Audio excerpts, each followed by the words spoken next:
Bonjour, cette vidéo présente comment connecter un lecteur réseau ou une machine Windows sur votre Mac. Alors Finder est le gestionnaire de fichiers par défaut.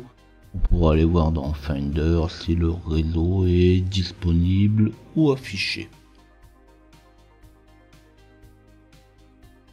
Donc je vais ouvrir un Finder et pour afficher les connexions réseau, on devra passer par les préférences de Finder dans les options de la barre latérale.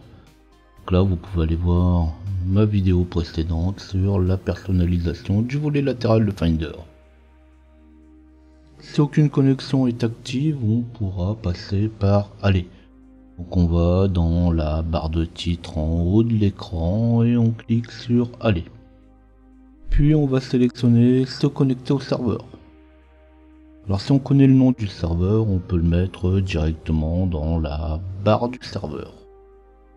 Au besoin, on pourra aussi l'ajouter au serveur favori. Puis on sélectionne connexion. Quand on aura arrivé à se connecter, les différents dossiers partagés vont alors être affichés. Il ne reste plus qu'à sélectionner le dossier voulu.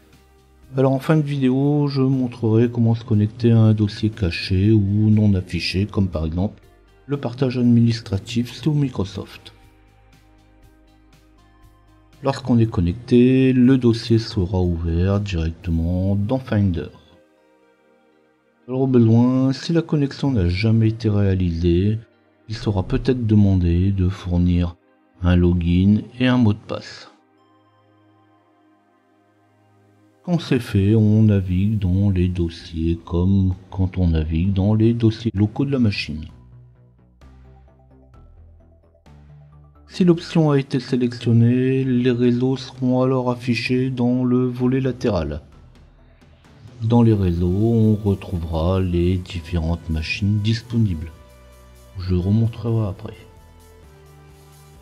Si on ne connaît pas le nom de la machine où se connecter, on peut aussi alors afficher les postes du réseau avec le bouton parcourir et on y retrouve les différents postes et systèmes que le Mac sait reconnaître.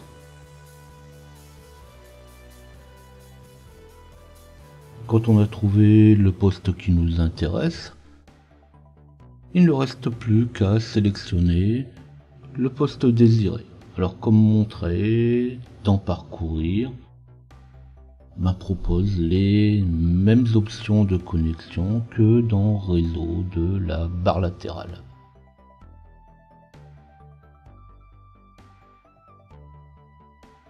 Alors pour se connecter à un partage administratif ou dossier caché, et bien tout simplement on va revenir dans Aller, qui est dans la barre de titre en haut de l'écran, puis se connecter au serveur. Donc là forcément comme le dossier est caché, ça suppose que vous connaissez le nom du serveur ou son adresse IP et le nom du dossier caché. À partir de là, il suffit de saisir le nom du serveur suivi du dossier ou tout simplement du partage administratif comme $, ou des $. Alors là, je vais pas voir le partage administratif, l'idée n'est pas de le voir. Vous pouvez consulter mes différentes vidéos sur les partages qu'on peut faire avec Microsoft. Si cette vidéo vous a plu, vous n'oubliez pas de liker. Abonnez-vous si vous désirez retrouver mes autres vidéos, flashez le QR code ou tapez LJP Info dans votre navigateur pour retrouver les différents documents sur mon site. N'hésitez pas à poser vos questions, laissez-moi vos suggestions. Et on se dit à bientôt.